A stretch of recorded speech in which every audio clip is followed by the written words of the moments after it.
Salut, aujourd'hui on se retrouve pour le jour 18 et aujourd'hui je vais t'apprendre à utiliser très peu de pigments et beaucoup d'eau. Je commence par humidifier mon rouge. Pour ça, je me dépose 2 gouttes d'eau. Je réinstalle mon petit bazar de manière à être confortablement installé. Je prends du rouge carmin sur la pointe de mon pinceau, comme ceci, et je prends mon pinceau à peu près au milieu de la hampe. Et là, je vais faire des petits points en forme de cercle. Tu vois que je les groupe par deux. En fait, 2 petits points, ça va me permettre de faire un pétale. Je rince mon pinceau et je ne rajoute pas de pigments. Je vais utiliser uniquement les pigments qu'il y a sur la feuille. Alors là, tu me vois galérer un petit peu à trouver une position qui m'est confortable et dans laquelle tu peux voir ce que je fais sur le papier. Mais toi, tu vas pas galérer avec ça. Et tu vois que je tire tout simplement la matière pour lui donner une forme de pétale. Et j'hésite pas aussi à bien appuyer sur mon pinceau pour qu'il lâche un maximum d'eau.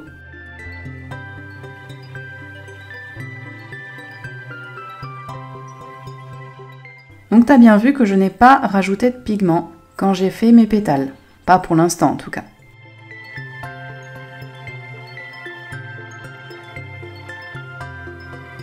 Tant que c'est encore humide, je peux revenir dessus. Une fois qu'ils sont secs, ça sera terminé. Là, ils sont encore humides, donc je peux venir rajouter un peu de pigment rouge carmin pur. Et tu vois que ça se diffuse, mais ça tu le savais déjà, puisque on a fait quand même pas mal de fusion, on a travaillé dans le mouillé pas mal de fois. Je peux étirer un petit peu le pigment avec la pointe du pinceau pour faire quelque chose d'un petit peu plus pointu au niveau du cœur de la fleur. Je vais recommencer l'exercice ici, dans le coin, pour pouvoir faire une fleur comme si elle était hors champ.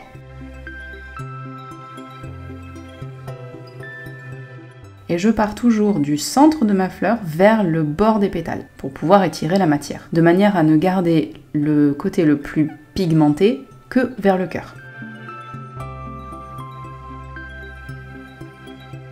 Tu vois que pour la deuxième fleur, j'ai pas rajouté de pigment parce que ça me convenait comme ça. Donc là, je galère encore un petit peu à te faire voir ce que je fais, donc je prends ma main gauche. Mais toi, évidemment, tu restes avec ta main dominante. Comme ça, tu vois bien le geste que je fais.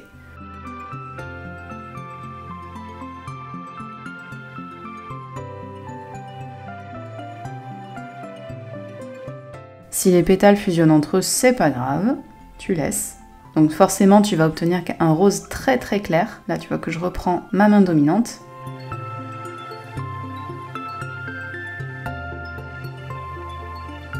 Et là, comme je trouvais qu'il n'y avait pas assez de pigment au cœur, j'en rajoute de la pointe de mon pinceau.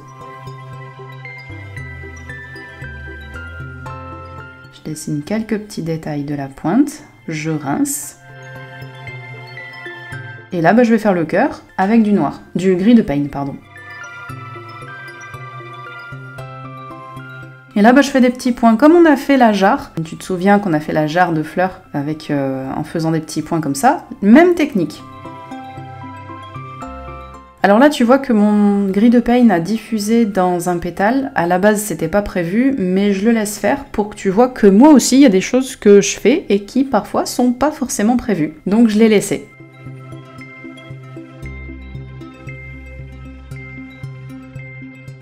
Je retire le scotch. J'écris challenge 5 minutes, jour 18. Et voilà mes petites fleurs roses. Alors tu vois que tu n'as pas besoin de reprendre constamment du pigment pour pouvoir faire quelque chose de joli à l'aquarelle. D'ailleurs, je t'invite à ne pas utiliser ton chiffon parce que je sais qu'il y en a quelques-uns, je les ai vus.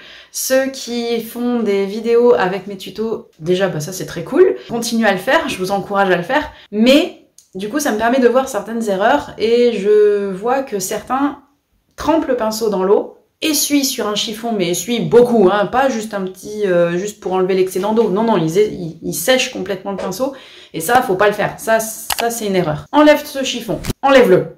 Et tu vas voir que cet exercice-là, ça va se faire facilement. Allez, je te dis à demain pour un nouveau tuto. Salut!